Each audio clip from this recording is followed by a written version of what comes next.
Okay, welcome to the AdaptX podcast, where we have conversations with individuals who are building accessible businesses, advocating for inclusion, or excelling in adaptive sports. Our intention is never to speak on behalf of those with disabilities, but provide a platform to amplify their voices and share their ideas to a more accessible world. Today, I'm joined by Jeff Bauman and Marc Fucarile. Fucarile? Yeah. Interviews were saying different last names for you, pronouncing it differently. So, two men who aren't defined by the events from 11 years ago, but who you unfortunately might be familiar with from the Boston Marathon bombings. Both have experienced incredible loss, but in this conversation, I hope we can more so focus on what they've gained. Preparing for this podcast was a challenge. Reading Jeff's memoir, interviews with Marc, videos from the events of April 15th was not easy. But I hope I'm able to articulate my thoughts and questions in a way that doesn't encroach on your privacy or evoke any negative feelings. So, Marc and Jeff, thanks for joining me today. For those who aren't familiar with who you are, can you maybe lead us in with why you were at the marathon in 2013 and what you remember from that day? And then we'll transition into a discussion on adaptive sports and the role in recovery. You want to go first? Yeah, I'll go first. Sure. It should pick you up wherever It should pick me up wherever I am? Yeah. All right. So, Marc Fucarile, 11 years ago on April 15, 2013, a group of friends of mine, we all decided to go in to support a friend at the marathon that day who was running. We made our way to in front of the Forum restaurant, and the rest is pretty much history. The first bomb went off down by the finish line, and 12 seconds later, the second bomb went off, taking my right leg. It was quite an experience rolling around and, talking to different individuals that were assisting me, like Kayla Quinn, Jimmy Davis, Shayna, and I was lucky enough because there was no more ambulances. So I got put in a paddy wagon that day with Jimmy Davis and a Boston firefighter, along with, oh my God, Mike and, you got the paddy wagon ride. I got the paddy I wagon. got the first class ambulance. They who did I end up in there with? The right leg above the knee, female. She married Mike. Oh, Roseanne. Yeah. Roseanne Sedoya. She's a single above knee. Yeah. And I can't believe I was just drawing a blank. Unfortunately, the blast did leave some of us with brain injuries that kick in and on. Turn on and off sometimes. I think sled hockey has helped mine out. Getting hit in the head. So that's what brought me to the marathon, was to support a friend, right? That was running, wanted to support him. So that was the key, and then everything else from there is history. I did do 45 days in Mass General, 55 days in Spalding, and another additional 10 days back in Spalding, as well as 365 days at Walter Reed Medical Facility. So my recovery in and out of hospitals was just over 3 years. That's great. Yeah. So I was at the first bomb that you mentioned, and it was I was there watching my girlfriend at the time run her first marathon. She trained for it. It was crazy. I know I wasn't really into the marathon. I was like, you're running 26 miles. That's crazy. You can see that. I'm not watching that. Like, I remember running 6 miles once, and I was going to die. I was like, how can you run 26? You got to just push through it, right? So I was pumped for her, and I was with her friends, and we were in this thick crowd. This weird dude bumped into me, and he looked very weird because we were all having fun and cheering, and everyone was having fun with there was families, kids in strollers and stuff, and he was alone, and he was had a heavy coat on, a backpack, and his hat pulled down low, and then I saw his bag on the ground, and he was gone, and I was like, oh, that's not good. In my head, I was like, and then I nudged my Erin's, the girl that I was watching, she was running, but I nudged a friend. I was like, let's get out of here. Like that, it's just something seems off. And she was like, what are you talking about? Like 2 seconds later, boom, went off, and you saw a flash of white, and I was on the ground. I opened up my eyes, and I was like, I was concussed, obviously, and my ears were blown out. And I was like, oh, why are they shooting fireworks? I was all mad because I was like, they shot fireworks off into the crowd. That's what I thought. Then I looked up, and I was like, whoa. I was like, this is big time. I'm looking around. I didn't even notice my legs yet. And as soon as I saw my legs, I went into tunnel vision, and it was horrible. It was just your life slows down to seconds, 1 second equaled 1 year, it felt like. And I'm thinking about everything. I'm like, I'm not going to run. I'm not going to skate. I can't play hockey anymore. I'm like, I can't do this. I'm like, well, starting to look around a little bit. People are starting to jump over me. I'm like, oh, well, I'm probably going to die here. Like, this is it. So my injuries were horrible. Like, my legs someone grabbed me and pulled me out of like a pile of blood, and my legs stayed there. And I was like, oh, no. And luckily, people started to run in and help us, like Marc said, and brave people, because I did hear the second bomb go off, but that felt like, an hour later. It was only, 20 seconds or so? 12. They say 12. 12 seconds. Yeah, that's all. It felt like an hour. Like it did. It felt like 30 minutes later. And then I was actually looking up. Me too. You're looking up. Looking up, I thought we were being bombed. I thought we were being bombed, and I was like, oh, wow. And then people started to help, and luckily a guy with a cowboy hat jumped in and, tied a tourniquet around my right leg, and I grabbed my left, and a volunteer, she was brave enough to run in with a wheelchair and got me out of there. And I didn't go in a paddy wagon. I went into an ambulance. I'm high class over here. Taking care of me. Yeah, when they triaged the situation, my leg was gone instantly through my knee. Yeah. I was heavily burnt. I was fired 3 different times. Yeah, we were all toast. We were extra crispy. Yeah. The nurse helped me. She put the tourniquet on, and she was like, oh shit, he's still on fire. And that's when I grabbed she was, we got to get his pants off. I need scissors. And she was screaming for scissors. So I panicked, and I undid my own belt to help get my pants off, what was left of my pants.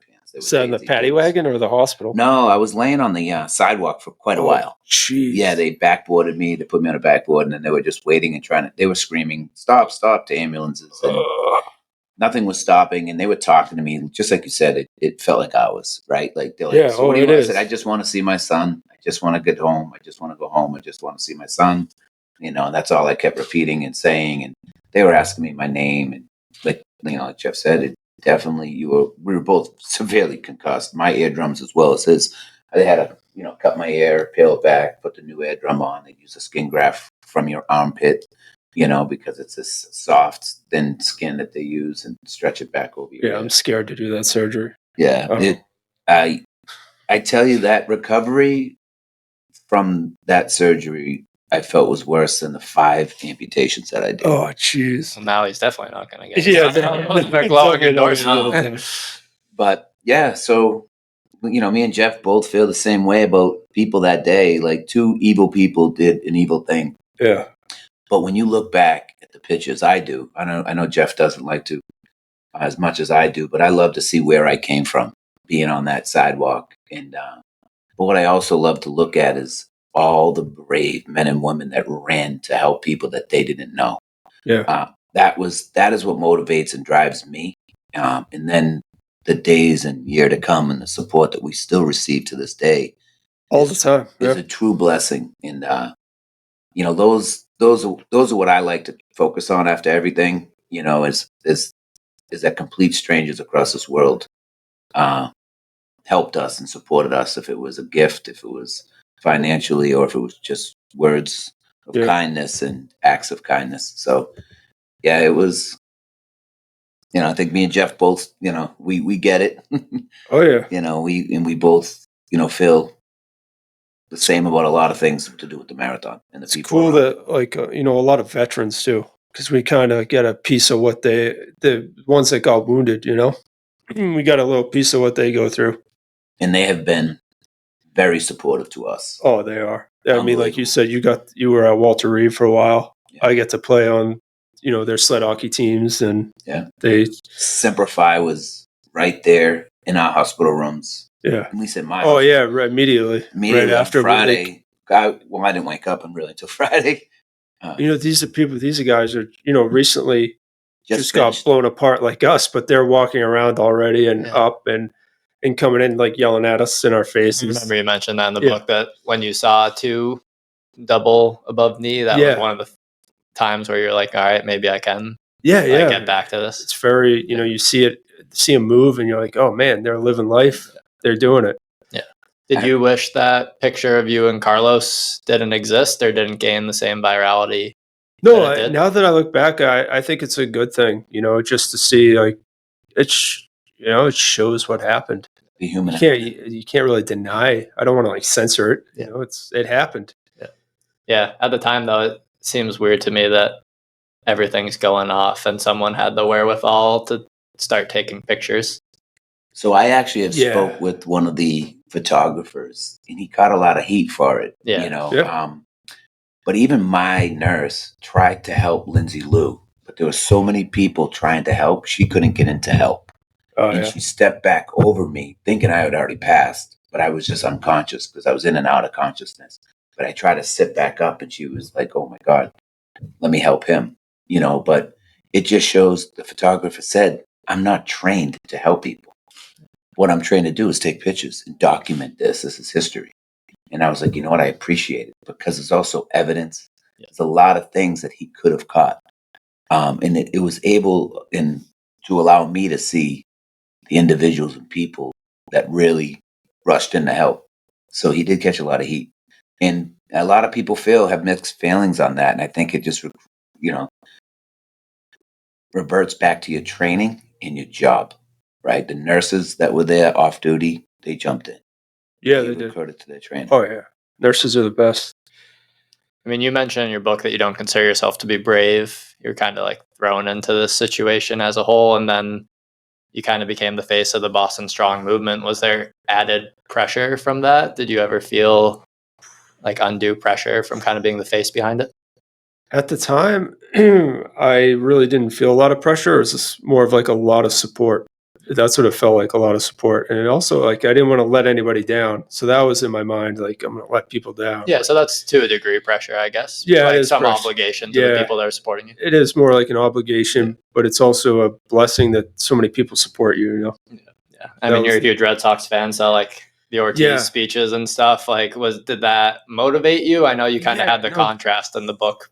Yeah, I mean, with the contrast stuff, that was just more like the ghostwriters, and also with the movie, with like Jake Gyllenhaal and all the director, like David Gordon Green, they had to figure out a way to make it entertainment, and they said that to me, and it's like, I get that. Same with the book. It's like they have to make sure it's entertainment for the people that want to buy it to make money. It's like my chance to make some money, and I took that opportunity. Yeah. I didn't want to at first. My dad and my mom like really talked me into it because they're like, yeah, you don't really have anything. Like, you're not a college graduate at this time, and like, I don't see, you don't want to go back and work in the chicken room and the deli and Costco and stock, crates all day. I don't think you can do that anymore. And I'm like, I think I could do it. I'm like, but I just had an opportunity with the book and the movie, and I took it, and that was really just like the Boston Strong thing. And we kind of all used it as like an opportunity to get our names out there, which was cool. It was really. I'm glad you did it. Yeah. 100%. I mean, I think you definitely should have done it. Well, thank you. Yeah, I know you were saying that since day one. Yeah. I've been bothered about, everybody asked me to write a book. And I'm like, why? My story pretty much is the same as what Jeff's. Like, we went through the same stuff, the challenges, the stories out there.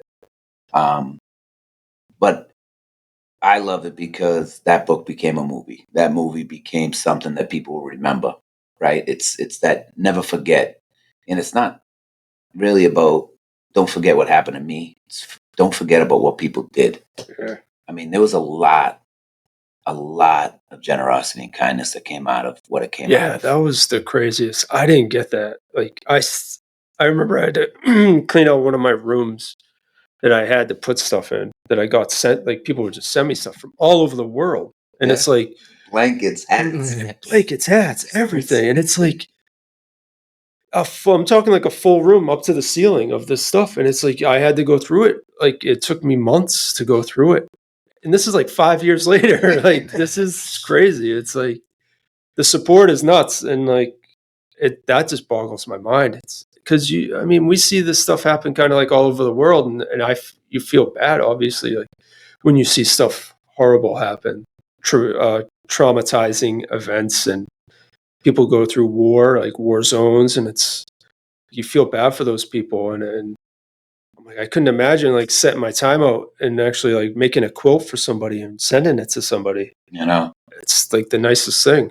It's we in a big thing is like, I'm glad you did the movie and the book, because it really shows people your life can change in the blink of an eye. oh yeah, So don't take it for granted. oh Right. yeah, Don't take the opportunities you have right now for granted, because they might not be here tomorrow.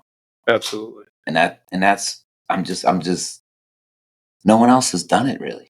Like, I mean, Roseanne wrote the book, right? I mean, but nobody else. Mark Wahlberg did the movie, but that was more about the chase. Like, Oh yeah, your the life pop that star. changed, and now that book is there.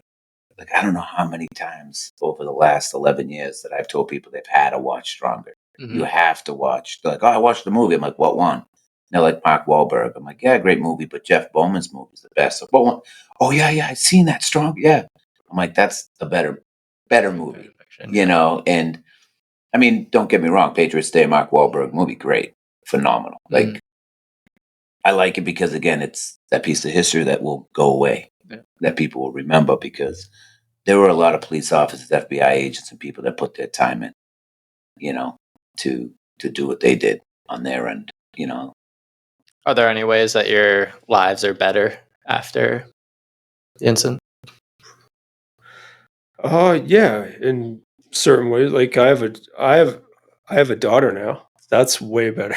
That's like she's awesome, and she's 9 now, and that's I was really scared when I found out that I was like just freshly like a year into my amputation, or like getting blown up, and it's like, oh, I'm gonna have a daughter. I was like, no way. Like, I'm not gonna be able to do anything with her. Like, that was my whole mindset. Like, I'm gonna be, what am I just gonna sit here and watch her like live and, you know, watch her run and do things? But that's totally just not the case.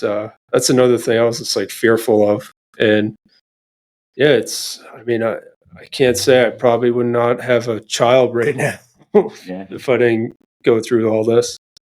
I mean, same. Like, I feel, you know, it's how we choose to look at it, right? I think, you know, my life was great, you know, before the bombing, but I think it, you know, definitely got better in a lot of different ways, introduced me to a lot of different great people, definitely changed my perspective on life a little bit, for the better. Yeah. And yeah, I would never have met my now wife, Nicole Browder, right? So she's a born quadruple amputee.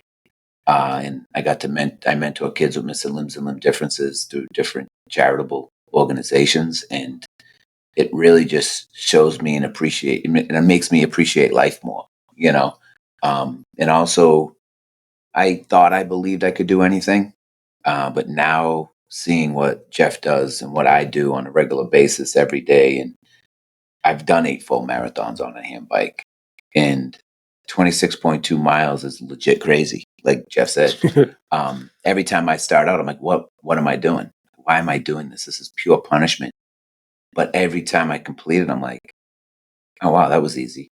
And it shows you in life, as long as you don't stop and you just keep going and you don't quit, you eventually will get to finish in your goal or whatever it is. And I don't know, it's definitely taught me a lot of great and amazing things. Well, on a hand bike, it's a little bit easier than running it. Ooh, tough. Hey, how many have you done? I think you could probably walk it. I think you could. I don't know. I bet you could. Yeah, it's, you know. So Mark, he did like the hand cycling, but I started sled hockey, and he tried it, and we needed a goalie like a couple of years ago, and I was like, Mark, you gotta come play. He's like, my shoulders are so bad, I can't skate. I can't skate out. I'm like, oh, you could play goalie for us. Can stand there and get pummeled with No, it. he came on. We won the league championship. I was the number one goalie. Yeah, he's the number one goalie. It was awesome in the league. My rookie year. Yeah, It's funny. it was really good. Did those resources exist for you guys? Like, you said that you mentor kids with limb loss. Were there people there for you 11 years ago saying, like, this is what you can do? Like, how has it evolved over the last 11 years, I guess, in terms of like resources? Well, I mean, back then I had two charities that really helped me that were Wiggle Your Toes out in Minnesota with Aaron Holm. He's a double above the knee amputee. He's awesome. Wiggle Your Toes is great. And then 50 Legs down in Florida with Steve Chamberlain. He's from Drake, actually. He was in a motorcycle accident and lost his leg below the knee. And he's got they got awesome connections, but Steve's got connections down in Florida with like Hulk Hogan and stuff. They're like ex-wrestlers. You should see him. He's like 6'3". He's got the goatee. He's a cool dude. He just raised like $500,000. Yeah, $500,000. I gave him my bib for the marathon. The BAA lets us have like a bib every year. And now that you mention it, like MR8, awesome organization, charity organization, and Heather Abbott Foundation is amazing, and they raise a lot of money. And Heather's organization helps amputees too, all over the world. So JP and Paul, they got the Leg Forever Foundation now. So the two brothers that I was standing with. So out of my group, there was three of us that lost our legs. Yeah. We all three lost our right leg. JP's a below the knee, Paul's above the knee, and I'm above the knee amputee. Their mom started a foundation called the Leg Forever, and they give back to amputees that lose a leg to a traumatic accident or injury, and they help the bedside care as well. And they do an amazing job, just like the Heather Abbott Martin Richard Foundation and, the 50 Legs. And then you just started your foundations. Yeah, I just launched in January the Remarkable Foundation, which we help people with mobility and disabilities, as well as their caretakers and other nonprofit organizations with supplying adaptive equipment. Yeah, let's talk about the Marc Network a little bit as well. So I know that's going to be a great resource. Yeah, so you talk about those resources in the nonprofits that helped us. I feel that the publicity around our event, right? I mean, ESPN reached out to me. I did 2-3 ESPN E60s that they did on me. And Jeff has the book and the movie. Most people don't have these organizations like 50 Legs or, Camp No Limits or other organizations like Achilles, Semperfi, America's Fund, reaching out to them like we did. So navigating that system of support, events, and organizations is very difficult. I learned that by engaging with families, like up at Granite State Adaptive Sports with kids with autism and kids with spinal cord injuries. Talking to their families was the same difficulties as amputee families and people with Parkinson's and MS. I found out they struggle with resources and awareness to nonprofit organizations. Like, where do you play sled hockey in Central Massachusetts, right? It's very difficult to find because they have very small marketing budgets. So I created the Marc Network, Mobility Awareness Resource Community. We just launched two. I just launched that business at the same time as my nonprofit. It's MARC Network. It's free. It's in Apple and Google stores to download. It's for loved ones and for individuals and for the community that services people with disabilities to engage in conversation and share information and products that they love and that they use. So it could help speed up the recovery of an individual getting that new diagnosis, right? There's 300 to 500 scheduled limb amputations every day in the U.S. That's 300 to 500 families that wake up needing help. And they usually don't get it because they weren't blown up in the Boston Marathon. They don't have the publicity and the media coverage like we did. So, yeah, that's what I launched. And, like I said, you were asking about, finding these programs and support and adaptive. It's very difficult, still very difficult. Like we just found out about your adaptive gym down here in Lancaster. Like, that's amazing. Like, didn't even know this exists here, right? It's an amazing gym. Yeah. I wish, like I said, I wish it was over near me and Andy. Maybe we'll have to open a second location and hand it over. You and I can do it together. Jeff will run it. Yeah. I'll run it into the ground. Yeah, that's awesome. So the network, the Marc Network, is it ideally do you want businesses to upload information about them? Do you want individuals who find these resources to review them to a degree? Like, who's the target consumer? All of it. Yeah. I mean, we want them to do all of it, right? So it's an opportunity. It's a direct marketing platform, right? So it's an opportunity for providers like wheelchair providers, prosthetic providers, physical and occupational therapists to engage with their community, right? And figure out how to service them better, but also just bring awareness to where they are, right? Like I'm an amputee, Jeff's a double amputee. We weren't aware of where you are, right? So when we build a community, we have a focused group right there to talk to and chat with and engage with and show your new products, your new workouts, your new gym equipment in your new location. So it's pretty much for everybody. We are definitely looking for sponsors and support. We're doing all 7 Abilities Expos across this country. We just did LA in February. We did Dallas in last November, LA. I just got back from New Jersey Sunday night from doing the Abilities Expo down there. We did the Boston Outdoor Expo to show inclusivity with, people with disabilities, because people with disabilities can get outside just like a mountain biker. We can still partake right next to you. You go skiing, me and Jeff both ski in a mono ski. I want to show people that there's hope early in their recovery. Like Jeff said, we were blessed because Semper Fi actually ran that race. There were amputees that ran that race. It had already been finished. They were back at their hotel room, saw the bombs go off, and wanted to rush back down there. And they were in our hospital rooms through the system that they navigated to be there to show our family support. I want my app, it's a free app, to be in every hospital, in every newly amputated person's hand day one, to show them that they literally can do anything. And this is how you do it, with what organizations. We have a geo map location. We have everything. This thing is state-of-the-art, top-notch community platform that's amazing.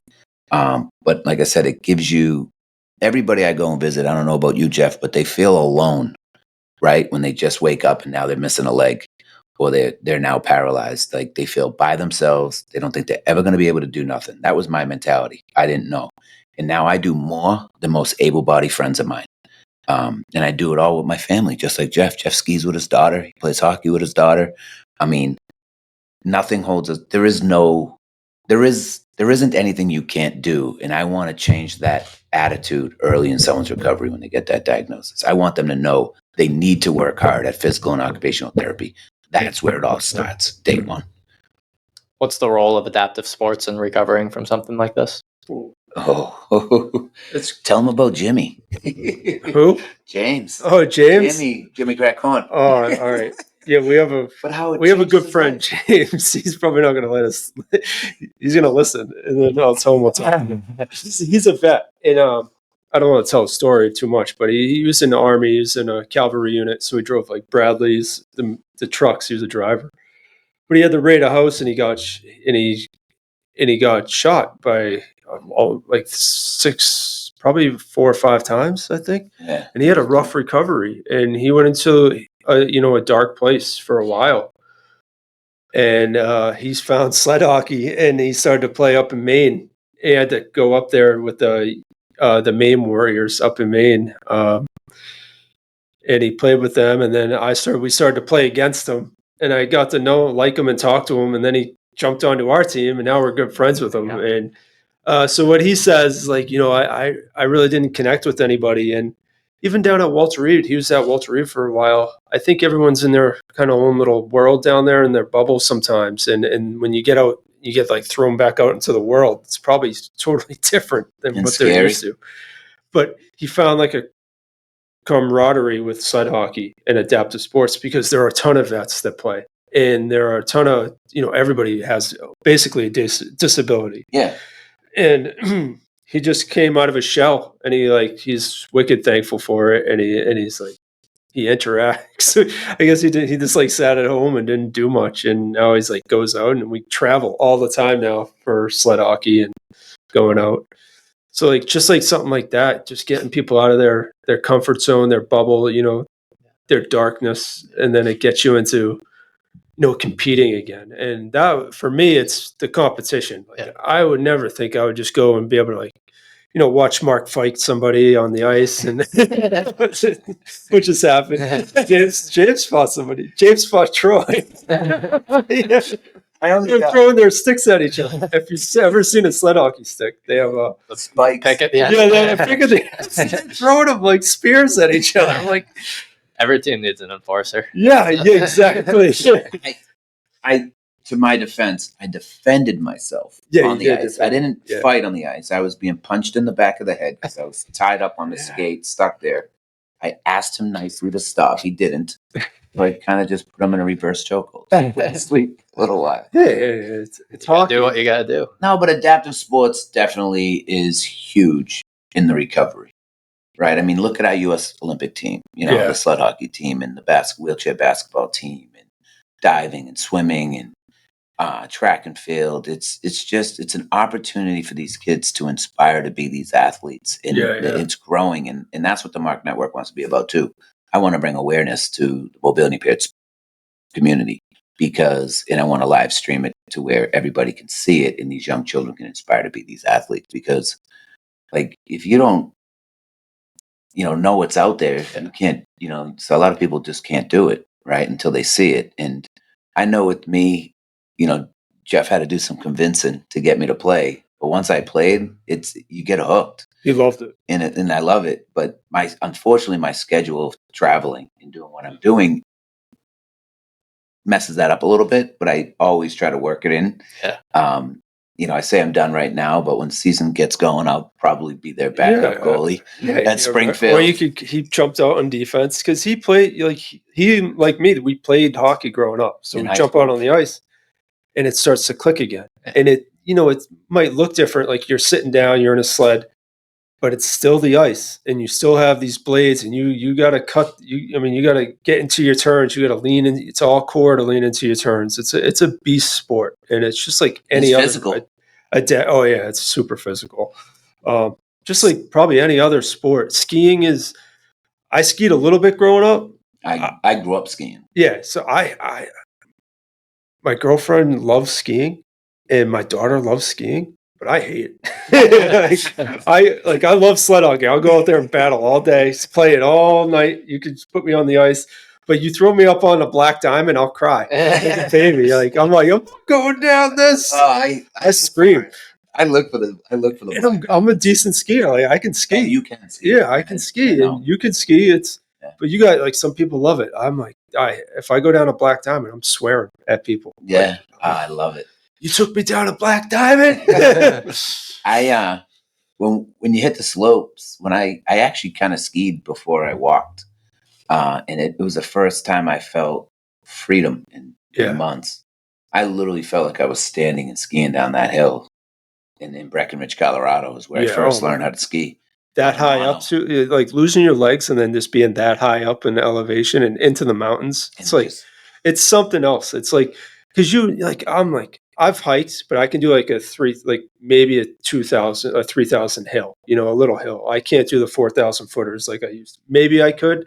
It would take me like 2 days. I'd have to camp. But being up on the mountain, like up on top of like Cannon, you're like, it's inspiring and it's awesome. And the best is when you're going down. No, it's just there's no restriction. It's hard for us, like as amputees with these legs, to like walk. It's literally physically challenging. It is. But that freedom of momentum of just going down the hill. And then being on the ice. Same thing on the ice. It's on the ice too. But it's hard to push. But when you're gliding, that's fun. It's fun. When you're not getting hit. Destroyed. Punched in the head. Yeah.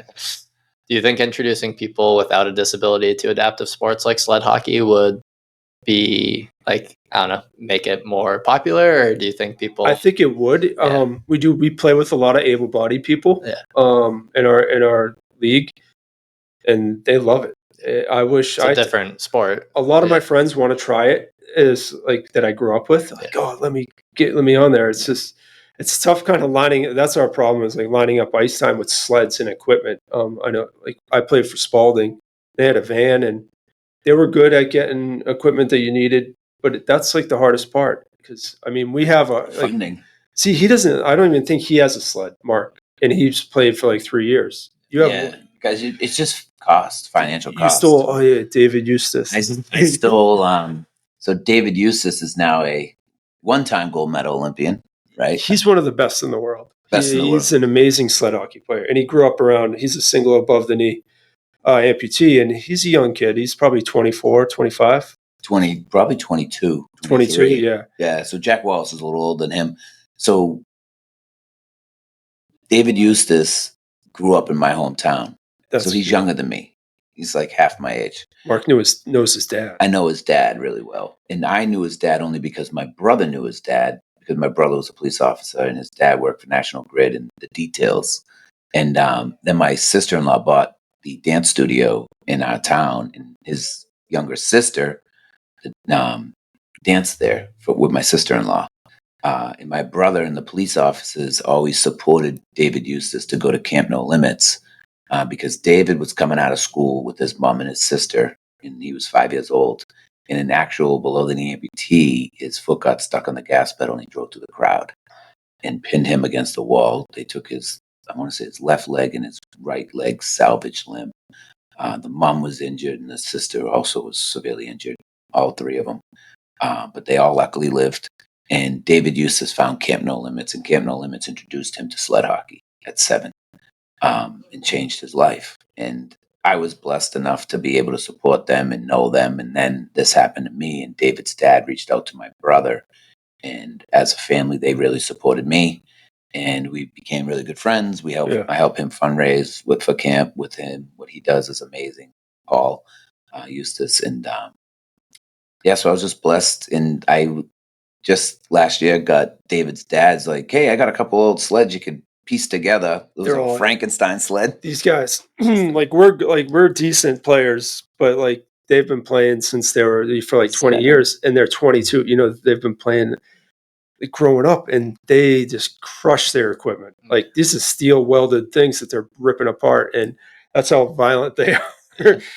But that's how lucky we are. So like David will come out when he's around and show me tricks and show me moves, like things on the ice that I'm just trying to get better at as an older guy. And I'm like, yeah. And he's a phenomenal kid, you know, and that's an amazing thing to have that support. And Kyle Zitch the same way. He'll come out with us and show us moves, but also you have able-bodied people. This happened in lacrosse last year. I play up at NEP, Northeast Passage, wheelchair lacrosse. And teams bring lacrosse pros out, and you could have 2 able-bodied people on your team. And we had one of the coach's sons, Sam, he's awesome, high school player. We had him, and then we were trying to get this pro to play with us, and you know their hands are nasty. It's just they can't maneuver in the chairs that well. But you give them a couple practices. Like my daughter, 9, she liked playing in the chairs. Like we'd have to be like, all right, somebody needs the chair, Nora. You know, get out of the chair. She'd be like, "Come on, Dad." And I'm like, "Come on."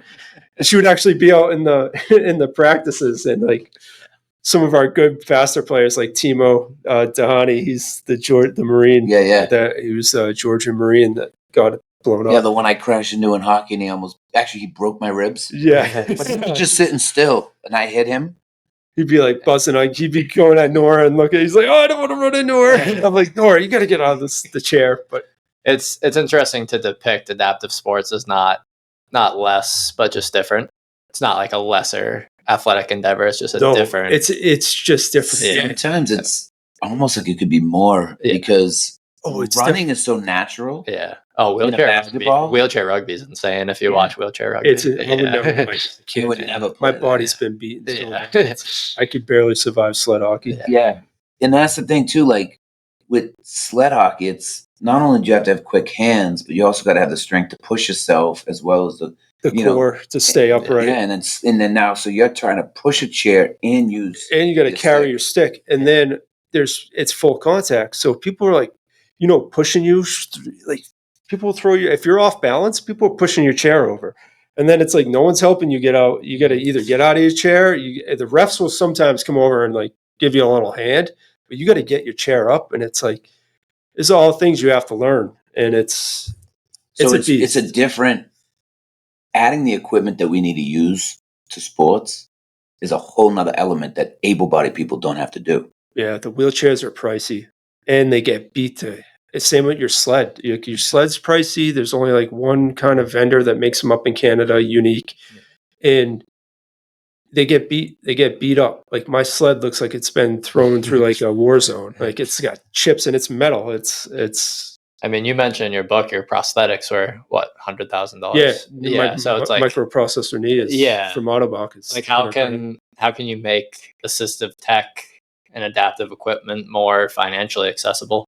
Well, anybody and everybody listening, we know right now financially all the challenges that we're facing, Yeah. right? So imagine being a husband and a wife or a couple that's together, married, and you're making $150,000 a year trying to live in the state of Massachusetts, and you have 2 kids.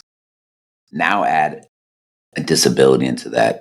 Wheelchairs. My wheelchair was $17,500. My sled would be roughly 5 to 7 grand with sticks, because you have to have 2 sets of sticks. You got to have your sled. You got to have your shoulder pads, your helmet. You're talking close to 5 to 7 grand to get involved in Well, yeah, actually, skiing. like the normal stuff that you get, like the shoulder or the cheapest stuff, like the helmets, the as things. as well as you get into these sports wheelchairs. They're 3, 4, 5, 6, up to 10 grand.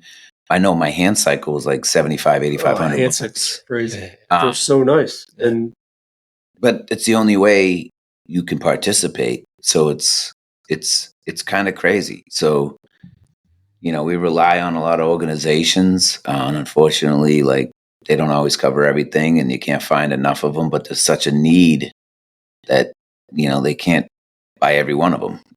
So there's a lot that goes involved. It's expensive, very expensive. It's just, that's the challenge, right? I mean, you know how hard it is already, and then like, I think from toe to hip, it's close to like 170,000 that they bill insurance, and then you pay 20%. Is your foundation geared towards supporting people that need that financial support and getting involved? So mine, on the Remarkable Foundation, our goal is to be very diverse in who we assist and help. I kind of left that way intentionally. So if I see a need, I can help. But my real true passion is finding great organizations that need that 1 piece or 2 pieces of equipment to really propel their organization into helping somebody. Because if I supplied a sled, say for $5,000, all the equipment for someone to play sled hockey, but they could keep that there, and a different person could use it every day, right? So it could be a different person every day for 5 days, right? So that's 5 people a week times 52 people a year, 52 weeks in a year. So it'd be 5 times 52. So I'd be helping that amount of people versus just giving one person a sled, right? That can go. So there's a balance, and you got to pick and choose. I'm looking to do both. I'm looking to help individuals as well as teams, so they can have people in and out, rotate through. Yeah, I'm hoping the representation that comes from the Paralympics being more publicized will help as well, because I mean, the price point's so high because it's so customized, right? It's not really mass produced, so they can't really get the cost of it down. Yeah. But if the popularity of it increases, you see now, like with push from wheelchair racers getting sponsors, now that they're competing for prize purses in the major marathons and stuff, like, oh, that's cool. as the sports become more popular, then you can begin to monetize like your athletic career in the same way that someone else would be able to, and then can start to make it more accessible financially. That's the goal of the Marc Network. There you go. That's the goal. Let's make it happen. And if we can organize these, because I've been involved in so many, I see the lack of organization in groups to grow these sports. I see the potential. I'm a promoter. That's what I did. I managed musicians and DJs and nightclubs, and I promoted events, right? And their marketing budgets are really non-existent. So, in just what you said, if there's 100,000 people playing, it's a limited market. Once we grow awareness to this, and there's 1 million people playing, it's a bigger market. And now you can drop the prices, because it'll also bring in competitors in the market to compete against these individuals to draw down the price too. So that's a goal, big goal of mine. I want to own the exclusive airing rights at the highest level for mobility impaired sports, and I want to sell that advertisement on that streaming, so I can pay the coaches, pay the leagues, pay the players. That's my dream. I look forward to that dream coming to fruition for sure. Well, with you both having kids, I have 2 boys under 2 years old as well. So it's something that I'm interested in, is how I can get them to grow up and see disability as just like a natural part of the human existence, Yeah. or at least be more empathetic and kind based on just being around it, being exposed to it. I think shared recreation and shared interests is one great way of just kind of normalizing disability inclusion for sure. But Definitely. how do you think your disabilities have affected your kids' upbringing in a positive way? I think my daughter she's got a really great personality, and with dealing with me, especially on a daily basis, and like you said, like she's around it all the time, right? She's exposed to me all the time, and so she sees something else. She's very like not like any other, like there's a lot of kids that do like the stare, Yeah. or like with me, they'll be like, Dad, to have robot legs. Like, oh yeah. They like, and then the dads are more, the parents are mortified. They're like, oh, I'm so sorry. And I'm like, no, it's okay. And they're like, can I touch it? And they're like, yeah, all right, touch the leg. And it's great. Like that alone is great because they're like, now they're interested and they start asking questions like, and then like, what happened? And I'm like, I was in like an accident. You got to play it with the parents. But I was going out with Nora's, her hockey team, her learn to skate, learn to play hockey, and I would go out there in my sled. And after like 3 practices, everyone was cool. And I was like, but the first couple times, I get kids, it's like, they're just staring at me and they're like, how does that work? They're just a lot of the kids are just it's curiosity, that's yeah. all. And the parents often squash it by saying like, oh, don't look, don't talk, like don't interact with that person. Yeah, you get some parents that do that. And I think that's like horrible, being like, no, don't look. It's well intentioned, but it's not. It's just like, just let them go. And for me, it's like, yeah, I'll answer any question up to the point where they're like, what happened to your legs? Yeah. They just want to know. They're like, what happened? And then it's like, is this an accident? No, what type of accident? They know what questions to ask. They're smart. The kids at like 8 and 9, they're really smart. And they're like, there's something happened. Yeah. Like, we want to know what happened. They want to know. That's all. They're curious. Yeah, my son was 5 when I lost my leg, when I got blown up. I was everything to my son. Me and him were together every day, all day. I was his hockey coach, his learn to skate coach, as an able body. So then all of a sudden dropped him off at daycare and didn't come home for a while. He wasn't able to see me for 2 weeks. And then he came in and saw me, and now he's 16. And my son volunteers and he mentors siblings of amputees and brothers, brothers of amputees, sisters of amputees. He's really involved. He gets it. He understands. He can relate. He knows the challenges. He's been with me this whole journey. So yeah, his whole mindset is like, you don't know what people are facing in challenges at home, or because, my son struggles with mine and his relationship sometimes because of my lack of patience due to my brain injuries, as well as my temper because of the pain or whatever I'm in and the difficulty for me to do something. I get frustrated. So my son is very sympathetic in that understanding that, there's a kid at school acting out. Well, he's acting out because his sister's autistic and mommy and daddy don't pay attention to him as an able-bodied kid and a kid without a disability as much as they pay attention to their other child. So my son, I think, honestly, as much as this has hurt our relationship as a family, it also has helped, but it's also helped him become a man and a better person and understanding challenges people face. So yeah, I don't know. I think it's a good thing, Definitely. I think it has made him who he is, and I'm proud of who he is because of it, and I'm glad he was able to, I'm not glad he was able to experience what happened, but I think the best situation came out of it. I think even with that, even what happened to us, they both, like, my daughter's 9, she knows, but it's something that, like, they're not like desensitized to it, but they get it. Yeah.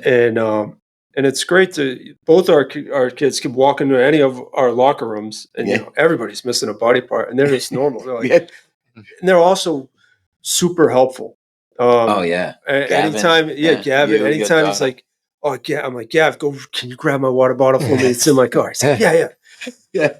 Nora, same way. She'll grab anything, and nor it's actually, she likes hanging out with the service. A couple of our teammates have service dogs, and she'll like hang out with them, and watch them. She'll watch them. Yeah, with She takes them for Gavin walks. with you too. Yeah.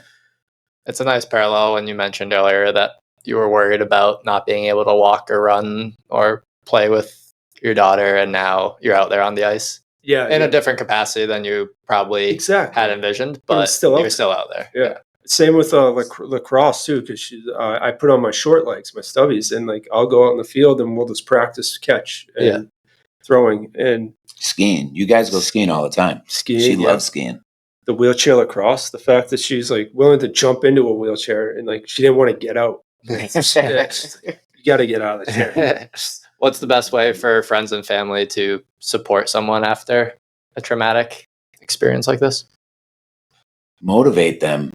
Do things with them. Include them. Don't assume that they won't do it or can't do it. Ask them and just keep asking. Like Jeff, he bothered me about sled hockey. And then my wife was finally like, you love hockey. Just do it. Yeah, just do it. Yeah. So stay after people. Right? Be there for them.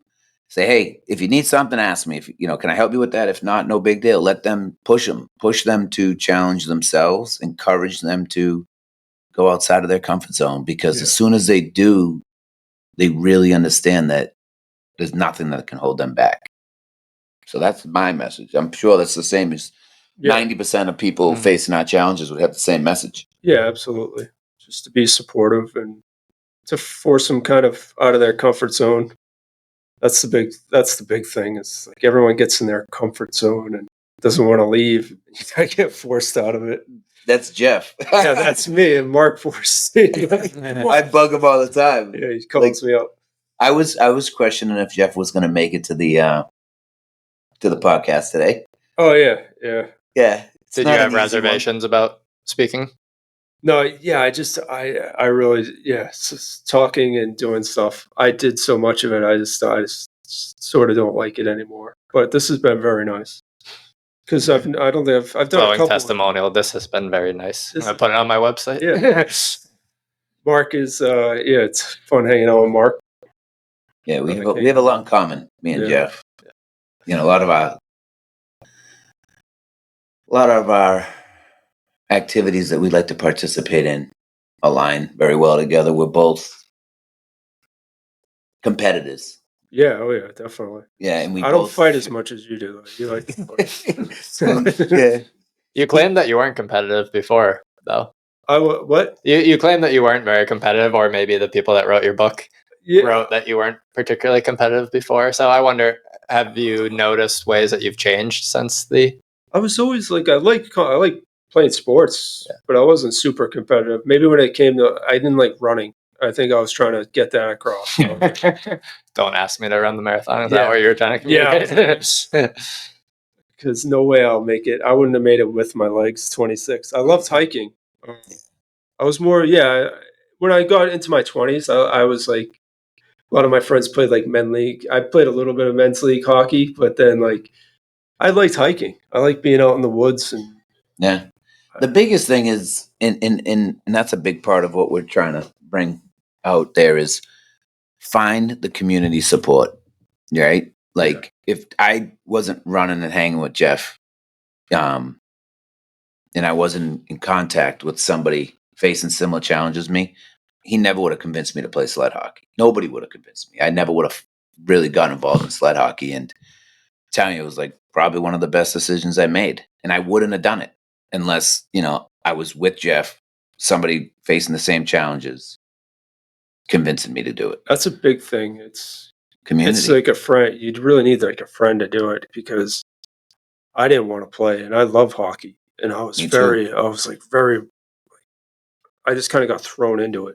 I had some good, actually a vet. I was out in Marlboro watching the Heroes Cup, first responders. My brother's in the Air Force up in New Hampshire, the Air Guard. And he was playing in this huge tournament. He's like, hey, get down here. There's people in sleds down. You got to come see this. So I went down. I'm watching with my dad, because he had a game right after my brother. And I'm watching, and I'm with like the goalie, this tall goalie firefighter from like Missouri, Kansas City. He's watching. He's dressed in his full goalie stuff, ready to go play with my brother. My brother's behind me, and this sled hockey player comes over to me. He's like, "I know you," and I'm like, no, man, I gotta leave. And no kidding. They stopped the game, and luckily Spalding was there, and they just pulled someone out of Dylan out of their sled. They're like, get out of here. They're like, you're like the same size as Jeff. Get out of your sled. Took my legs off. They threw me in a sled right there. And I played the game, like played the rest of the game. And I was like, this is effing wild. Like people were like full speed blowing by me, like pushing me over. They're trying to get me a goal. And I'm like just barely moving around at that point. And that's what the community does. That's what it's about. It's like you kind of just have to throw yourself into it. And that's a lot. That's the thing with a lot of things in life, right? Absolutely. Just try it and see if you like. And I was like, because I would never think it would add up to hockey, and it did. And it was like the speed gave you the same endorphins as regular. Same endorphins. Yeah. Yep. I played out in Breckenridge, Colorado too. I skied and I did sled hockey before I ever walked. You were like, really? Yeah, you're still in your chair. And it was, and again, it was just being around that community. They motivated you and they pushed you to do it. And then once you do it, you're hooked. Like I never had an interest to do a marathon. And it was being around the veterans with the Freedom Team from Achilles. Yeah. And they just pushed you. And they're like, no, you're doing it. You're doing it. And I'm like, no, I really don't want to do it. And like, no, you're doing it. And then you do it and you're like, oh, wow, I can do this. And then it's like, now it just becomes chasing that next one. What did doing that marathon 10 years after the bombing do for you? You know, it allowed me, I was really out there just to like thank people, right? And take in the crowd and, you know, just absorb the energy from people. And, you know, I stopped off at quite a few of the medical tents to thank those individuals for volunteering and being there because that's awesome. Yeah, they're you know, that's their time that they're donating and dedicating to be there to be supportive. And I never realized and knew they save lives. They save a lot of runners' lives. But they do. Yeah, I think this year the stats are like 1,000 people didn't finish, like it's crazy. 800 something hot. Medical tent visits. It was a hot marathon. But it was. I did do it. Oh, yeah. It shows. Like I never really realized how important community and support is. So like that's a community, you know, of people volunteering and what it takes for some individuals to succeed, you know, and how much it takes for us to succeed during that event. We need all those people. We need the fans. We need the medical. We need the event organizers. We need all those people or none of this happens. It is a huge, huge undertaking. Yeah, the logistics were crazy when we were getting shuttled from Boston, from the Sheridan back to Hopkinton to start. I was just blown away by how many officers were there. Like the logistics of it seemed like a nightmare. It's a community that's it's like its own world, and in that what the support is, you know, and I wanted to go out there and just thank everybody for supporting not just me, but supporting everybody that was out there doing it, and that's what the fans were doing. That's what me and my buddies were doing there that day, supporting a friend, like to show them, hey, we care. We're glad you're doing this, and we're here for you. And you know, trained for this, like they put the training in. All the time. That's like a year of training, half year of running in the winter. Yeah, that's the hardest thing. You go from snow, training, sleet, rain, ice, winter, get your parts frozen. Yeah, they're parts. I know they're bits and pieces frozen. For those who aren't familiar with the functionality of it, can you maybe briefly describe the difference between above knee and below knee from a functionality standpoint? Yeah, there's a paper cut and then there's an amputation. Paper cuts and amputations. Yeah, the above so it's the joints, right? You got your ankle joint and your knee joint. You definitely want more joints. You don't want less. Yeah, I'm just jealous. I don't really think it's a paper cut for a below the knee, but you know, it's out of jealousy because to have your knee, the functionality is it's so much easier. Being an amputee in general from anybody, it's tough. Yeah, it's tough. Not. You got to deal with your leg. It's not fitting every day. You know, it's something different every day. Feels different every time you put it on. You just got to get used to it. It's like an uncomfortable shoe. that has like thorns. Yeah. Just go put thorns and rocks in your shoe and then walk around every day in it. But Good way to put it. yeah, it's something It's like different. a glove that's way too tight and it doesn't fit right. Yeah, And then your fingers are still cold. But it beats, I guess, like then you know how it feels to be in a wheelchair. Like at home, I'll have my wheelchair, and just to be able to use my legs and to stand upright and actually to do Stretch stuff. your Like back, this. get Yeah, your my stuff back, and reach. stubbies, like put my stubbies on and go mow my lawn. And you know, you have a rough time, but then you don't take it for granted that you get to move. Even with the knees, that it's difficult with microprocessor knees. Like some movements, you'll just like lose your knee, and you're gone. You're going down. Like Financially, the cost of below the knee is less than Yeah. above the knee, significantly cheaper to be below the knee. Your functionality is a lot better being below the knee than above the knee. Like Jeff's situation being double above the knee is like, I mean, then there's hip articulates, Yeah, you know, the then hip, there's that's hips. another joint. That's another joint. So that's even more difficult. it's crazy. Me personally, I could care less if I had any legs or any movement in my legs. If I ever wore a prosthetic again, I would be okay with being in a wheelchair as long as I'm up and about and out and about. I can get So around. you can talk to people. Yeah.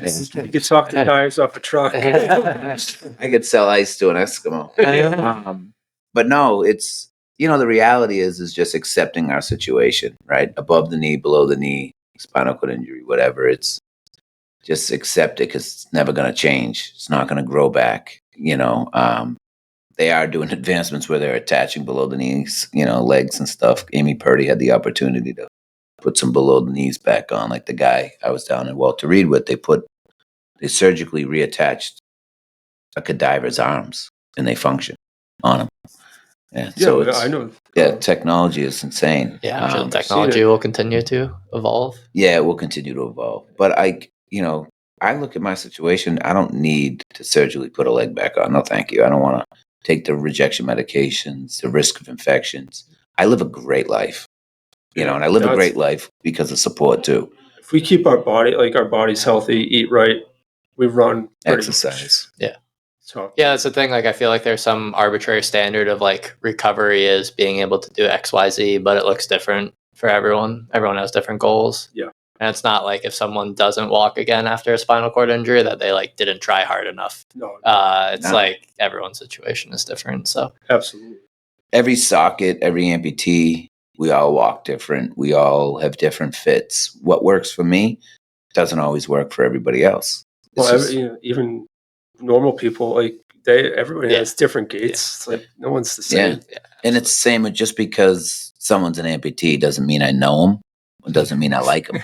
Right? I mean, it's like, do you like you're an every amputee, person do you know that's that not? person? It doesn't mean I like them. I don't have to like you because we both miss a leg. Like, I usually do like everybody. We'll help you. Yeah. We'll help. Yeah, we'll have to help you. But no, I mean, You guys are both able to joke around a lot, and I know, like in your book, there's a quote about you referencing like Lieutenant Dan from Forrest Gump. Like the role of humor in recovery must be essential. That was right there. That was the first time I woke up. Yeah, I had my best friend Sully over me, and he was staring at me. I had the breathing tube, and I couldn't talk. And I'm like, Soul. And I always tell the joke. I'm like, oh, I'm not in heaven. Soul's here. He's like, but he was scared. Like I saw it in his face. You know, he's scared. And he's like, hey, you don't have your legs. He's like doing that to me. I'm like, I know. And then he gave me a pen and pad, and I wrote. The first thing I wrote was LT.Dan, Lieutenant Dan. And he looked at it. He goes, "You're an idiot." And then the FBI came in. They're like, "Yeah, hey." They're like, "Get his breathing tubes out." They're like, because I wrote down. I was like, I saw the dude. He was right next to me. He had a bag in a back, and this was like that Tuesday. Yeah, the next Tuesday morning. I wrote, and then they got the breathing tubes out, and I had to work with them up until Wednesday. I saw in the sketch, and they were showing me all kinds of pictures. You're already going through enough trying to recover and like making you do all this work. Oh, I had the best nurse, Odessa, the Rottweiler. She was great. Protective. She would swear at the state police, the FBI. Get out of here. What are you? All right, time's up. I'm like, no, Like, we need more time. I'm like, all right. You done recording? No, I still got it going here. Yeah. No, for people that maybe want to get involved with adaptive sports or support organizations that benefit people like you and people in situations like yourselves, where would you recommend that they go to find?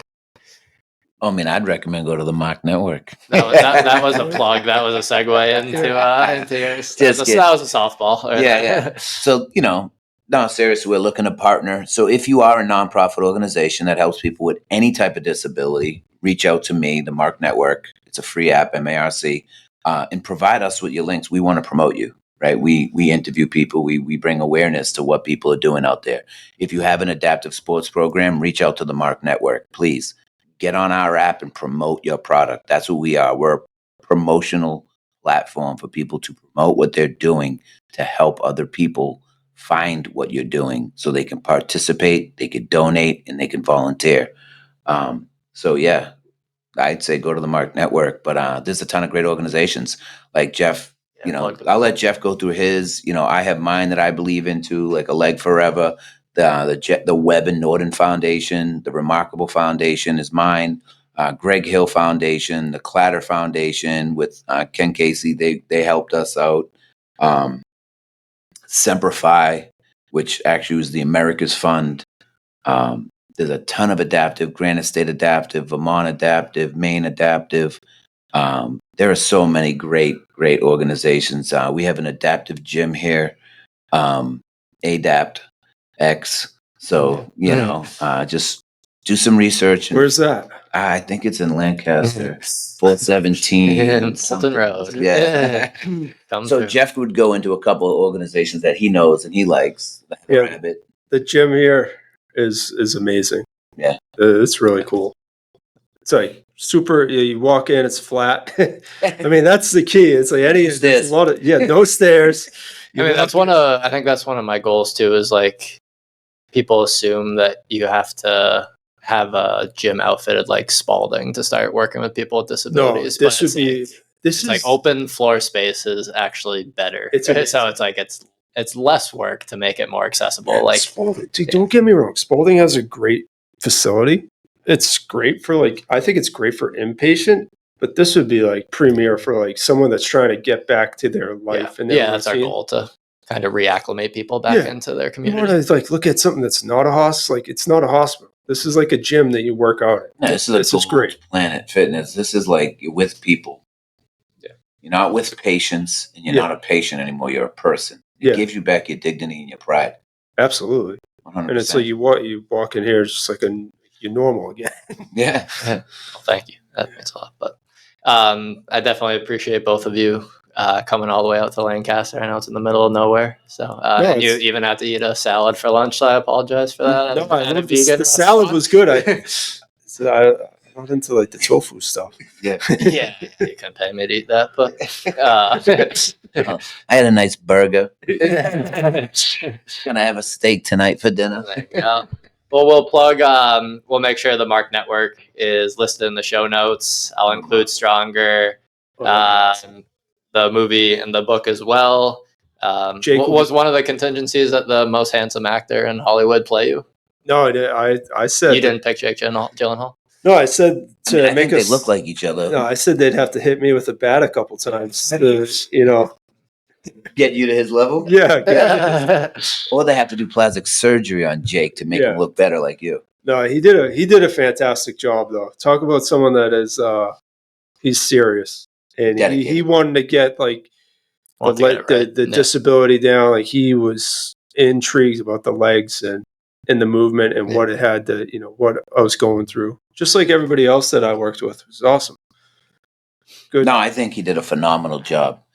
I mean, I truly I'm just impressed with everything positive that you have to say about that individual, about him as an individual. It was cool after too, is we had some fundraising, and he did a fundraiser where he started this program. It was called the Stronger program with Wiggle Your Toes in Minnesota. And we got like 30 running legs for kids, and we kept it going for a couple of years, and we're trying to keep it going right now, just doing promos. And so hopefully that keeps on keeps on keeping on. That'd be Yeah. awesome. I mean, These he's kids, they need a lot of kids with amputees. They like the blades, so they can run. Yeah, they And and the blades aren't covered by insurance most of the time, unless children. I don't know about. I know as far as if I went to go get a running it's blade, it would different. be covered. Yeah, they only cover a certain amount. Yeah. But in mass, I guess they're trying to work towards more of that. 80, at least, covering a good portion of it through insurance. No, but I like seeing someone like Jake's with his status being so down to earth and so Yeah. involved and so dedicated to doing what he did. And I know I trust Jeff's opinion on people because I know Jeff really well. And when Jeff speaks highly about someone like that, it's like he's That's definitely good. the real deal. So I can text him at any time, and he's always there. He's always checking in, see how I'm doing, what I'm up to. That's cool. That's awesome. Yeah, this summer we were hanging out with him, and he was taking Nora for rides in his Tesla. It was funny. She was, oh my god, she loved it. Imagine you're like, I just hanging drove out around with Jake Gyllenhaal. Gyllenhaal. Yeah. Like your daughter hangs out with Jake Gyllenhaal. Like everybody's gonna want to be her friend. No. Yeah. So when I asked you earlier about how your life is better now after something like that, Yeah, that's pretty cool. I could have added Jake and hanging out with Mark. Mark and Jake. Yeah, we and wouldn't. all the other survivors too. Like the survivors are awesome. We have a good family. Like we have Fenway this year again. Fenway invites us every year, which is amazing. And that was the first time I was on the field in like 6 years. I finally did it. You went this year again? Yeah, Nora wanted to go. She wanted to say play ball, so we all said play ball. You know what? I swear he only went because I was in Aruba. Yes, we were taking your vacation, and I went. And it was fun. Yeah, Gronk did the spike. Yeah, with the ball. Yeah, he did the spike, and I didn't see Pedro, but we did the play ball, and then got like it's kind of I'm like trying to walk off, and we're getting like a standing O from everyone, which is fantastic.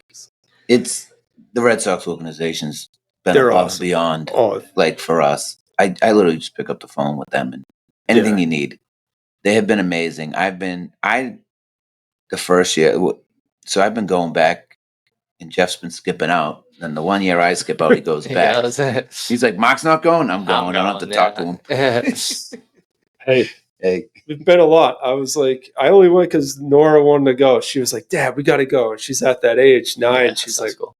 She likes to do stuff. And I'm like, all right. I know I'm blessed with my son. 90% of what I do, I would never go to certain concerts. I would never go to Fenway. I would never be near a crowd again if I had a choice.